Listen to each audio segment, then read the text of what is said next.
성경 말씀은 마태복음 7장 13절, 14절 말씀입니다. 마태복음 7장 13절, 14절 말씀. 두 절의 말씀을 오늘은 함께 한 목소리로 봉독하겠습니다. 좁은 문으로 들어가라. 멸망으로 인도하는 문은 크고 그 길이 넓어 그리로 들어가는 자가 많고 생명으로 인도하는 문은 좁고 길이 협착하여 찾는 자가 적으니라. 아멘. 오른손 높이 들어 하나님께 영광 돌리십시다. 할렐루야. 인사 나누시지요. 사랑합니다. 축복합니다. 2021년도 주님이 주시는 놀라운 복은 당신께만, 바로 당신에게만 임하시기를 기도합니다. 정말입니다. 할렐루야. 아멘. 12월이 돌아왔습니다. 우리 그리스도인들에게 12월은 오직 성탄절이 있는 달 하나만 가지고도 우리에게는 기대가 되고 희망이 되고 기쁨이 되고 또 하나님의 축복이 될 줄로 믿습니다. 2000년 전에 오신 예수님이시지만 2021년도 성탄절을 맞이하면서 여러분들의 삶에도 예수 그리스도께서 다시 탄생하는 것 같은 놀라운 은혜와 축복이 임하시기를 다시 한번 주의 이름으로 축복합니다. 오늘은 우리가 마태복음 7장 13절에서 14절을 본문으로 공독을 했습니다. 좁은 문으로 들어갑시다 라는 제목으로 은혜 나누기를 원합니다. 제목을 한번 외칩시다. 시작. 좁은 문으로 들어갑시다. 혼자 들어가기 싫으면 몇백 분들에게 같이 가자고 해봅시다. 시작. 좁은 문으로 들어갑시다. 아멘. 혼자 가시고 싶어하는 분들이 많은 것 같아요. 오늘 마태복음 7장 13절에 예수님은 이렇게 말씀하십니다. 좁은 문으로 들어가라. 좁은 문으로 들어가라. 멸망으로 인도하는 문은 크고 길이 넓어서 그리로 들어가는 사람들이 많지만 너희는 좁은 문으로 들어가라. 왜냐? 그 문이 생명으로 인도하는 문이고 비록 좁고 길이 협착하여 찾는 이가 적지만 반드시 우리가 들어가야 할 문이 바로 좁은 문이다. 예수님은 말씀하셨어요.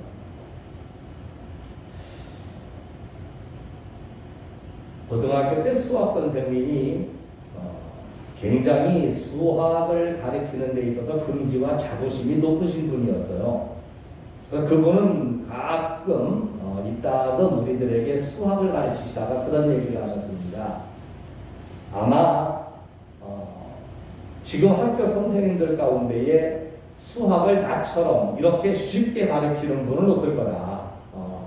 나는 너희들에게 이 수학을 가르치기 위해서 어떻게 하면 수학을 더 쉽게 가르쳐줄 수 있나를 내가 연구하고 나만의 특유한 비법을 가지고 너희들에게 수학을 가르쳐준다. 그러면서 늘 물어보셔요. 어떻게 내가 가르쳐주는 대로 하니까 쉽지 물어보셔요.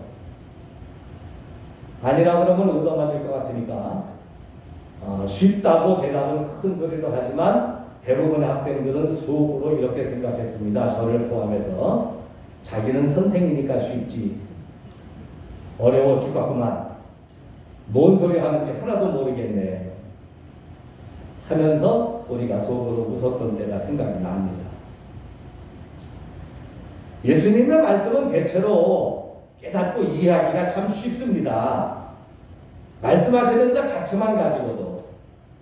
그리고 그것도 모자라서 예수님은 더 쉽게 하기 위해서 비유까지 들어가시면서 참 말씀을 쉽게 우리들에게 전달해 주셔요. 근데 그 가운데에 결코 우리가 들어서 깨닫기 쉽고 또 이 말씀이 이것이구나 라고 하는 것을 바로바로 판단하기가 어려운 아주 난해한 말씀들도 사실은 섞여 있다는 사실을 난 우리 예수님이 좀 아셨으면 좋겠어요. 그 중에 대표적인 것이 뭐냐? 좁은 문으로 들어가라는 얘기입니다. 좁은 문으로 들어가라. 멸망으로 향하는 문과 길을 비교해 주시면서 좁은 문으로 가라고 하시니 왜 가야 하는지 또 가지 않으면 안 된다라고 하는 것은 알겠는데 도대체 이 좁은 문이 어디에 있는 어떤 문이냐. 뭐 물론 우리가 어린아이들이 아니니까 지구상 어디에 세워진 어떤 문을 말씀하시는 것은 아니라는 건 알지만 그러면 구체적으로 좁은 문으로 들어간다라고 하는 것은 내 삶에 있어서 어떤 것을 말하는 것이며 어떤 태도나 어떤 행동이 우리를 예수님이 말씀하시는 좁은 문을 통과하는 것인가. 우리는 나름대로 좁은 문을 통과하고 있다. 그리고 좁고 협착한 길을 가고 있다라고 생각을 할지라도 사실 그것이 우리 주님이 아니라고 하면 아무것도 아니잖아요. 우리는 괜히 고생만 하는 거지. 그렇지 않습니까? 그러니까 이 좁은 문의 전제 조건의 하나는 뭐냐면 반드시 예수님이 말씀하신 문이어야 된다. 예수님과 관계없이 생고생하는 것 그야말로 생고생일 뿐이에요. 나름대로 남들이 안 가는 길, 남들이 안 가는 삶, 나는 좁은 문을 택했어. 봐, 나처럼 가는 사람이 나밖에 없잖아? 하면서 내가 아무리 의지를 가지고 씩씩하게 살아냈어도 우리 주님이 보시고 나서 야, 그 길 아니었는데 그거 아니었거든? 라고 말씀하시면 우리의 좁은 문이라고 생각하는 판단은 아무것도 아닌 것이 될 수밖에 없다는 거예요. 그 다음에 두 번째의 함정을 먼저 여러분들에게 말씀드리고 싶을게요. 예수님께서는 좁은 문과 넓은 문, 험한 길과 편한 길을 비유로 말씀하셨지만 그 문과 길을 말씀하실 때에는 사람들이 생각하는 것처럼 어떤 사이즈, 크기만을 얘기한 것은 아니다. 이것은 제가 이따가 말씀을 드리면서 아마 이 함정에 우리가 얼마나 빠져 있었는가라고 하는 것을 되짚어가면서 생각을 하게 될 거예요.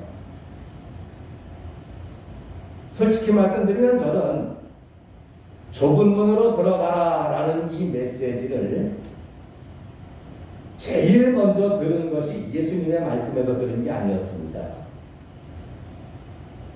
제 기억으로는 중학교 2학년 때나 아니면 3학년쯤 되었을 때 저는 좁은 문으로 들어가라라는 메시지를 들었는데 이 메시지를 성경에 있는 예수님의 메시지로 들은 것이 아니라 앙드레 지디의 좁은 문이라는 소설을 통해서 들었어요. 물론 제가 중학교 2학년, 3학년 때도 교회에서 중등부 회장까지 하면서 제가 열심히 신앙생활을 했지만 사실 중등부 회장하는 학생이라고 해서 성경을 알면 얼마나 알겠고 읽으면 얼마나 읽었겠어요. 근데 사실 저희 집에 앙드레 지디의 좁은 문이라는 소설책이 있었습니다. 지금도 생생히 기억나는 건 흑백 사진인데 덧장은 마치 마하트마 간디처럼 생긴 앙드레 지디의 대머리 사진이 크게 박혀 있고 거기에 좁은 문이라는 큰 제목 밑에 나중에 알았지만 그게 성경 기절이었죠. 좁은 문으로 들어가라. 멸망으로 들어가는 인도하는 문은 크고 그 길이 넓어 그리로 들어가는 자가 많고 하면서 오늘 마태복음 본문의 내용이 깨알 같은 글씨로 밑에 부제로 적혀 있었어요. 제목이 매료가 됐고 좁은 문으로 들어가라 또는 멸망으로 가지 말라는 부제가 마음에 들어서 그 책을 읽었습니다. 근데 그 책을 읽는데 첫 번째 느낌은 참 재미가 없는 책. 두 번째 느낌은 그 책을 끝까지 다 읽었음에도 불구하고 좁은 문을 전혀 언급하지 않고 있더라는 거예요. 이것이 좁은 문이다라고 가르쳐주는 책이 아니었습니다. 물론 좁은 문에 대한 얘기가 그 책에 나옵니다. 책의 줄거리는 한마디로 요약하면 이렇습니다. 그 책에는 비련의 두 남녀 주인공이 등장을 해요. 남자의 이름은 제롬이고 여자의 이름은 알비사예요. 둘 다 한 마을에 살면서 같은 교회를 다니는데 어느 날 교회의 예배 시간에 목사님이 좁은 문으로 들어가라는 주제의 설교를 합니다. 그리고 그 설교에 이 남자 주인공과 여자 주인공은 각자 은혜를 입었어요. 사실 제롬은 알리사를 참 사랑했는데, 좋아했는데, 목사님의 좁은 문으로 들어가라라는 설교를 들으면서 제롬은 이렇게 마음을 먹습니다. 그래, 내가 성실하고 그 다음에 올바르게 그리고 믿음을 가지고 살아가면서 오직 일편단심 알리사만 사랑한다면 나는 알리사와 결혼할 수 있고 알리사와 행복한 삶을 살 수 있을 거야. 나는 이제 다른 것에 눈을 주지 않고 오직 알리사만을 바라보며 알리사를 위한 삶을 살겠어 라고 하며 알리사라는 좁은 문을 제롬은 선택합니다. 그런데 같은 날 같은 설교에 알리사는 이런 은혜를 받았어요. 그래, 목사님 말씀을 듣고 보니 이 세상의 것들은 아무것도 가치가 없네. 오직 나의 인생은 하나님께만 드려야지. 나는 내 삶에 어떤 것도 하나님 외에는 소중하게 여기지 않고 나는 하나님만 바라볼 거야. 똑같은 좁은 문에 대하여 그 길로 가라는 권면의 말씀을 듣고 제롬은 알리사라는 좁은 문을 향하여, 알리사는 하나님이라는 좁은 문을 향하여 달려갑니다. 자, 여러분, 이 두 문이 같을 수 있어요? 이 문은 같을 수 없죠. 다르죠. 그래서 제롬은 자신의 좁은 문인 알리사를 향해서 가지만, 그러나 그 길 끝에는 알리사가 기다리고 자신이 바라던 오늘 예수님이 말씀하시는 그 생명으로 인도하여 가는 그 길의 끝에 있는 생명의 기쁨과 즐거움을 만나지 못합니다. 알리사 역시 마찬가지죠. 하나님만 바라보며 살다 보니 그는 수도원에 들어가 수녀가 되었고 그곳에서 외롭고 쓸쓸히 나이 먹고 병들어 죽어가면서 인생을 살아가며 그가 한 일이라곤 오직 제롬의 끈질긴 구애를 피하고 그와 함께 다투면서 그리고 이 세상에서 해놓은 것 아무것도 없이 그냥 오직 하나님만 바라본다라고 하며 고백하는 자신의 고백 한마디만 남겨놓고 그는 쓸쓸히 숨을 거두고 맙니다. 소설은 그렇게 끝나는데요. 앙드레지드는 과연 이 두 사람의 주인공의 이야기를 통해서 좁은 문이 무엇인가를 말하고 싶은 걸까? 철없을 때 읽었을 때는 참 재미없는 소설 중에 하나로만 치부했었는데 나중에 성경을 통해서 좁은 문에 대한 예수님의 가르침을 보고 배울 때마다 묵상할 때마다 그 전에 읽었던 앙드레지드의 좁은 문이라는 소설도 같이 병행해서 생각이 납니다. 100년도 훨씬 더 된 전의 사람이긴 합니다만 아마 앙드레지드는 그렇게 생각했던 것 같아요. 오늘 제가 말씀의 서두에 사람이 아무리 자기 스스로 판단하고 결정하여 좁은 문이라고 할지라도 남들이 가지 않는 자기만의 유일한 길을 내세우며 그리고 그것을 가기 위해서 얼마나 수고하고 노력하고 애썼는가를 본인들이 아무리 주장하고 그것을 어필하려고 한다 할지라도 그리고 그 길이 드러나보니 가치 있는 길이었고 영광스러운 길이었을지라도 그 길이 예수님의 뜻과 같은 길이 아니라고 한다면 그 길이 우리 주님이 말씀하시고 원하시는 좁은 문, 좁은 길이 아니었다라고 한다면 그 길은 헛된 것이 아니겠느냐. 아마 나는 앙드레지드도 그걸 이야기하고 싶었던 게 아닌가 싶어요. 제롬과 알리사는 각자의 좁은 문을 찾았고 좁은 문을 통해서 들어갔지만 그러나 그 좁은 문, 좁은 길은 이 두 사람의 청춘 남녀에게 결코 행복과 기쁨을 주지 못한 길이 되지 않았느냐. 자, 그러면 우리가 가야 할 좁은 문은 무엇일까요? 그 문은 어디에 있는 것이며 또 그 길은 어떻게 갈 수 있는 것일까? 먼저 예수님께서는요, 이 좁은 문과 좁은 협착한 길이 생명으로 인도하는 문이라고 했어요. 생명으로 인도하는 문. 그리고 넓은 문과 넓은 길이 멸망으로 인도하는 문이요 길이다라고 말씀하셨습니다. 따라합시다. 생명과 멸망의 차이. 네. 생명과 멸망의 차이. 간단해요. 초등학교 철학이에요. 여러분, 이 세상에서 생명과 멸망을 끝에 두고 논할 수 있는 가치는 무엇일까요? 생명과 멸망에 대하여 정확하게 정의를 내리고 그것을 논의하며 그것을 이야기해 줄 수 있는 가치는 철학일까요? 과학일까요? 아니면 인문학일까요? 아니면 신학일까요? 어떻게 생각하세요? 생명과 멸망을 이야기할 수 있는 것은 오직 신앙입니다. 오직 신앙에 관한 일이에요. 믿음이에요. 하나님만이 우리를 살릴 수도 있고 우리를 죽이실 수도 있어요. 우리가 살리고자 해도 하나님이 죽이시면 어쩔 수 없이 죽을 수밖에 없고요. 우리가 다 죽을 지경에 처했어도 하나님이 살리시기로 마음먹으면 그는 살아나는 줄로 믿습니다. 믿으시죠? 그래서 사람들이 망했어, 다 틀렸어, 끝났어. 아니 벌써 마감됐대잖아. 끝났어. 이거는 끝이야. 라고 얘기했는데 자고 일어났더니 기적 같은 역사가 일어나요? 안 일어나요? 일어난다는 말이에요. 하나님은 하신다는 말이에요.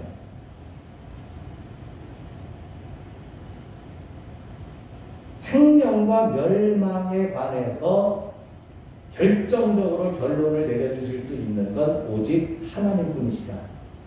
하나님께 나아가는 것은 신앙의 문제다. 그렇다면 예수님이 말씀하신 넓은 문, 넓은 길, 좁은 문, 좁은 길, 무엇과 관련된 문과 길일까요? 믿음과 관련된 것이라는 거예요. 아하, 인생의 좁은 문은 첫째, 신앙 안에서 찾아야 되는구나. 할렐루야. 많이 찾았죠? 그만하면. 세상에서, 시장에서, 석가이 시장에서, 신포 시장에서 찾을 게 있는 게 아니에요.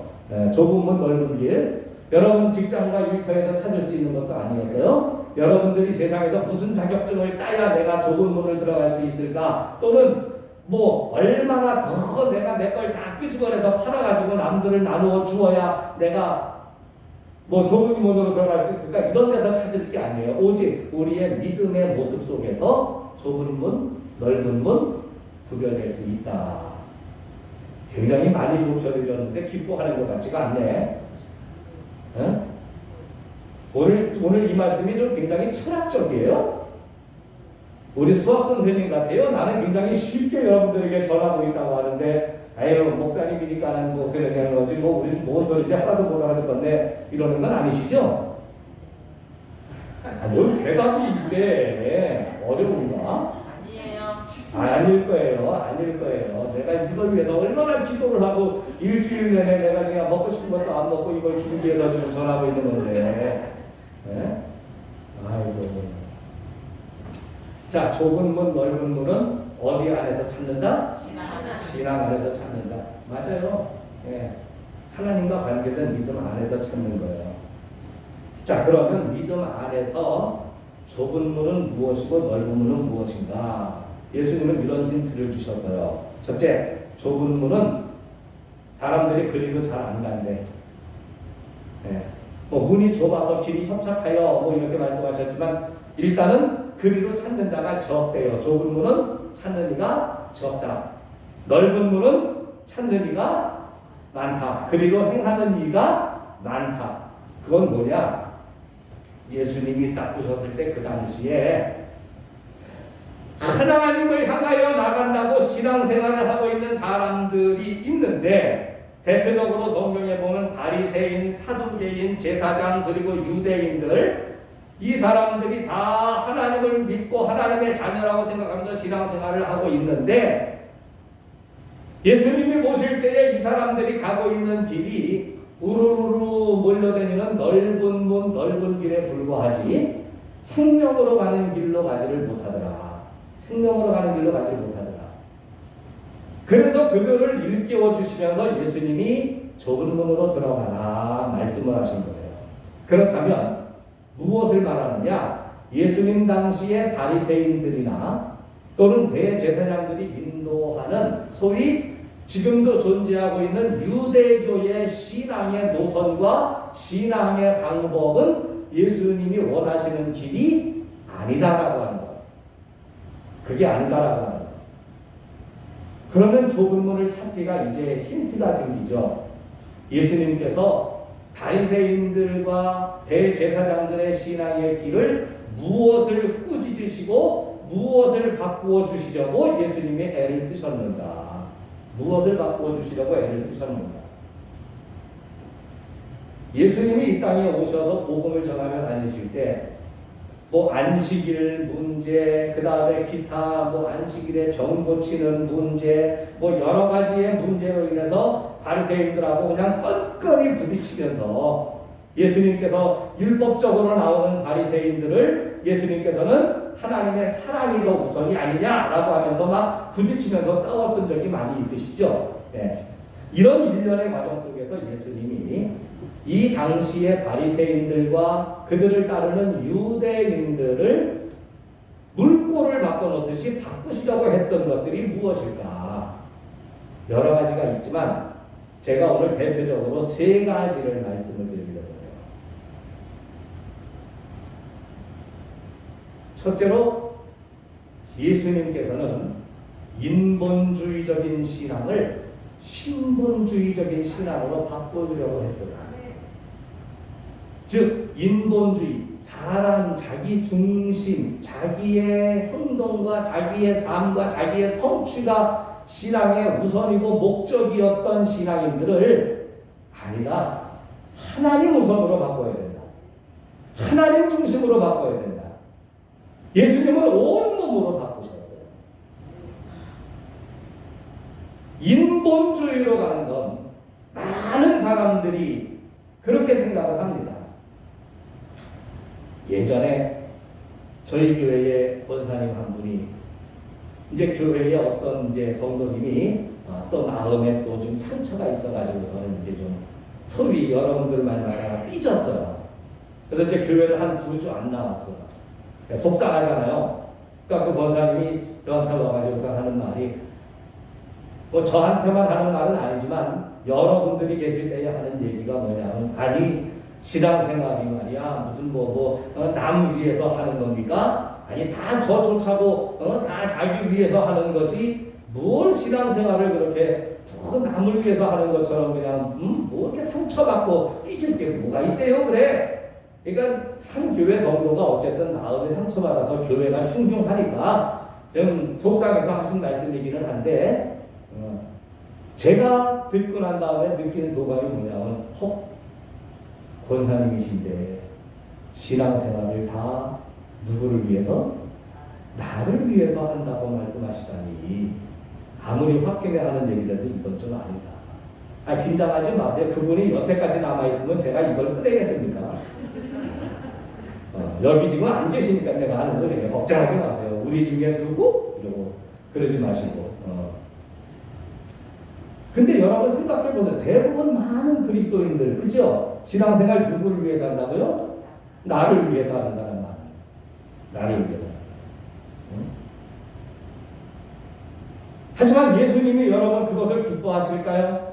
성경이 그렇게 가르쳐줍니까? 신앙생활은 나의 덕을 쌓고 나의 수양을 쌓고 나의 행복을 쌓고 나의 축복을 이루기 위하여 오직 내가 잘되고 내가 부하고 그 다음에 내가 사람이 좀 됨직하고 뭐 이런 모습으로 나를 만들어가기 위해서 그렇게 나가는 게 신앙생활이 아니잖아요. 또는 다른 종교처럼 자기가 섬기는 신으로부터 무엇을 얻어내기 위하여 공덕을 쌓고 그 쌓아놓은 공덕이 그냥 세상을 덮을만 해서 무언가 빌고 기도하면 아유 그래도 넌 사람 꼴은 별거 아니지만 그래도 해놓은 공덕이 많으니 내가 들어줄 수밖에 없구나 이래가지고서 응답이 되어지는 듯 그렇게 우리의 삶 속에서 명성을 쌓고 공덕을 쌓고 나를 위하여 뭔가 이루어내어 놓는 것이 그게 신앙이냐. 오히려 하나님 말씀은 나를 버리라 그랬고요. 나를 죽이라 그랬고요. 나를 내세우지 말라고 그랬단 말이에요. 그렇죠? 대부분 많은 사람들이 여러분 예수님 말씀하시는 것처럼 나를 죽이고 나를 버리고 나를 부인하는 신앙으로 자신의 신앙을 붙들고 나갈까요? 아니면 나를 위하여, 내 가족을 위하여, 또는 내 소원을 위하여, 나의 꿈을 위하여, 내 인생을 위하여 신앙을 붙들고 나갈까요? 어느 쪽이 많아요? 나를 죽이는 쪽이 찾는 이가 적어요. 예수님이 좁은 문이라고 말할 수밖에 없어요. 대부분의 많은 사람들이 자기를 위하여 인본주의적인 신앙, 바리새인들이 가르쳐주는 율법, 그 율법을 통해서 그들이 율법을 액면 그대로 지켜내고 이루어냈을 때에 얻어질 수 있는 게 뭐냐? 성경의 본질적인 가르침은 그것이 보통이어야 되는 거예요. 율법을 100% 지켰을 때 이루어내는 게 보통이어야 되는 거예요. 법은 지키라고 있는 거니까. 여러분, 횡단보도에 파란 불 때 건넌 사람이 상을 받아야 돼요? 안 받아야 돼요? 상 받으면 이상한 거죠. 왜? 그건 파란 불일 때 건너가는 게 당연한 거니까. 파란 불일 때 건넜다고 박수 쳐가면서 칭찬하면서 국민훈장, 동백장 뭐 이런 거 주고 그럴 수 없잖아요. 그건 보통이어야 돼요. 율법을 지키는 건 보통이어야 돼. 그러나 바리새인들이 율법에 대하여 강조하고 가르칠 때 보면 이것은 보통이 아니라 그것이 자신의 어떤 업적과 신앙의 공로를 쌓는 것이다라고. 간단하게 정리합니다. 신앙생활은 나를 위한 것이 아닙니다. 하나님을 위하여 인생이 살아야 된다는 것을 깨달았기에 우리가 이 인생의 삶과 시간을 하나님께 드리겠습니다라고 정하고 하나님께 나의 모든 것을 내어 드리는 것이 신앙입니다. 할렐루야. 여러분, 이런 신앙을 가지시기를 축복합니다. 이 신앙으로 나갈 때에 우리 주님은 우리의 삶을 그래 좁은 문으로 들어섰구나, 좁은 길로 행하는구나, 그러나 그 길 끝에 영광이 있을지어다. 두 번째로 예수님께서는 어떤 울타리의 한계를 넘기셨어요. 즉 지역을 광역으로 만드셨고 모든 것에 있어서 우리가 이해관계에 얽혀있는 어떤 울타리의 한계를 울타리 바깥으로 예수님은 넘기셨습니다. 사실 신앙생활을 하면서 여러분 울타리 바깥으로 넘어가는 일까지 우리가 내 일처럼 생각하고 기뻐하기란 그렇게 쉽지 않아요. 많은 사람들은 나와 내 가족과 내 교회와 조금 넓게 생각해봐야 우리 나라가 복을 받아야 기뻐하지, 내가 아니라 남이 내 가족이 아니라 남의 가족이, 우리 교회가 아니라 다른 교회가, 우리나라가 아니라 다른 나라가 하나님 앞에 복을 받았다 그래서 내가 받은 듯이 기뻐하고 즐거워하는 마음을 가질 사람이 얼마나 되겠습니까? 그만큼 우리는 모든 것이 지역적이고 편협되어 있다는 거예요. 예수님께서 3년 동안 공생의 생활하실 때에 여러분 자그마치 국경을 12번 넘나들었습니다. 국경을 12번 넘나들었어요. 성경에 나오는 지명을 통해서 보게 되면 예수님이 주로 활동하시는 무대는 갈릴리에서 국경을 넘어서 이방 땅, 이방 지역을 예수님은 오히려 더 활동 무대로 삼으신 걸로 볼 수가 있어요. 오히려 그것이 바리새인들에게는 시비거리가 됐고 유대인으로서 왜 자꾸 이방인들과 접촉을 하는가라고 하는 시비를 불러일으킬 수 있었습니다만 예수님이 왜 국경을 넘나들며 일부러 사마리아를 통과하시면서까지 예수님은 왜 이방인들과의 접촉을 자꾸 드러내셨을까? 신앙은 내 이해관계의 범주를 뛰어넘어 하나님의 이해관계 속 안에 들어가는 것이 온전한 신앙이기 때문이다라는 것을 말씀하시기 위함인 줄로 믿습니다. 하나님이 하시는 일에 대하여 우리가 보다 더 광역적으로 마음을 쓰고 넓혔으면 좋겠어요. 일단 가깝게는 교회 안에서도요, 내가 속한 여선교회, 내가 속한 속회 또는 내가 관여하고 있는 어떤 부서의 일만이 중심이 아니라 교회 전체를 바라보셨으면 좋겠습니다. 교회를 바라보시는 분들은 우리 교회만을 보는 것이 아니라 또 이 땅에 있는 다른 교회들의 모습까지도 우리의 기도의 대상이 되고 우리의 눈물의 대상이 되고 우리의 사랑의 대상이 되었으면 좋겠어요. 이렇게 우리가 커지고 넓어질 때 주먹을 움켜쥐어 내 것으로 모으는 사람은 많지만 그러나 손을 펴서 그것을 내어주는 사람은 적으니 우리 주님 보실 때에 어느 것이 좁은 문이고 어느 것이 넓은 문인지는 판명이 될 줄로 믿습니다. 그러니까 문의 사이즈가 아니에요. 문이 좁고 꼭 좁은 문으로 들어간다고 얘기를 해가지고서는 그냥 고생을 앞서야 되고 피나는 어떤 희생을 앞서야 되고 이걸 말씀하신 건 아니에요. 인생 그러지 않아도 피나는 고생이지 넓은 문으로 들어섰다고 해서 여러분 고생 안 하고 콩들만 부리며 살 수 있을 것 같으면 외람된 말씀입니다만 나도 넓은 길로 갈 것 같아요.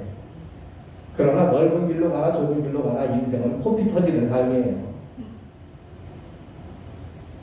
하지만 그 속에서 예수님의 뜻을 우리가 받들고 예수님 말씀대로 살아간다라고 하는 것. 할렐루야. 마지막으로 예수님께서 좁은 문으로 말씀하신 것은 뭐냐면 우리들의 신앙에 대한 뭐라 했죠?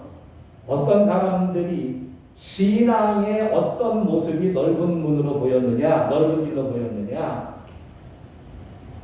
굉장히 많은 사람들이 하나님과 나와의 관계가 아닌 어떤 의존적인 신앙을 보일 때가 많아요. 의존적인 신앙. 한번 외쳐봅시다. 의존적인 신앙.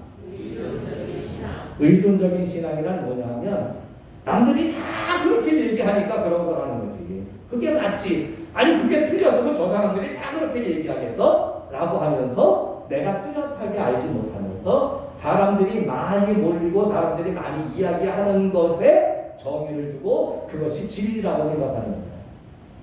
근데 여러분 사람의 의존적인 게 얼마나 맹점이 있느냐면요. 사람들은 정확한 정보가 없이도 그냥 일단 사람들이 중론을 그쪽으로 많이 모으면 그게 옳다고 생각하는 경향이 커요. 얼마 전에 신포동을 한번 지나가는데 중국 식당 앞에 사람들이 줄을 서 있어요. 근데 신포동 갈 때마다 꼭 그 식당 앞에는 사람들이 줄을 많이 서 있더라고요. 그날은 궁금증을 이겨내지 못하고 제가 물어봤어요. 줄 쓴 분에게. 여기 왜 이렇게 줄을 서셨어요? 특별한 거 있는 날이에요? 왜 줄을 섰어요? 그랬더니 대답하시는 분이 뭐라고 대답을 하시냐면 몰라요. 남들이 줄 서니까 나도 섰어요. 쭉 줄을 섰는데 왜 줄을 섰느냐? 모르는데요. 남들이 줄 서니까 줄을 섰대요. 그래서 이거 참 그러나 그러는데 마침 음식을 먹고 이를 쑤시고 나오는 분이 계셔요. 그래서 이번에는 먹은 사람은 뭔가 알겠지 물어봐서 뭐가 특별해서 여기 줄 서서 사람들이 이렇게 들어가나요? 그랬더니 음식을 먹고 나오는 분이 하는 말이 글쎄요 내가 먹어보니 딴 데랑 다 똑같은데 왜 그런지 모르겠대. 왜 줄 섰는지도 모르고 먹은 사람조차도 왜 내가 줄을 서서 먹었는지 모르지만 사람들은 줄을 씁니다. 왜? 거기 다른 사람들이 줄을 서 있으니까. 여러분 솔직히 인정해야 돼요. 이게 우리예요. 그게 우리예요. 많은 사람들이 그렇다라고 얘기하니까 왜 그런지를 명확하게 알기 이전에 그것이 옳다라고 하는 가치관이 먼저 우리들의 마음속에 자리 잡아요. 신앙도 그렇더라고요. 신앙. 굳이 끄집어내고 싶은 얘기는 아닙니다만은 대형 교회를 다니시는 분들과 우리같이 좀 규모가 아담한 교회를 다니시는 분들, 대형 교회를 다니시는 분들의 신앙의 생각 속에 보게 되면 우리가 가지고 있는 것보다 하나가 더 있어요. 뭐냐? 당신들의 교회가 옳고 당신들의 교회가 더 훌륭하기 때문에 사람이 이렇게 많이 모이는 거 아니겠느냐. 즉 사람이 많이 모이는 것이 하나님을 바르게 믿는 척도이고 하나님이 축복하시는 척도이고 그것이 하나님의 뜻이 그 안에 살아있다라고 하는 어떤 가치관이다라고 이야기를 하고 있더라고요.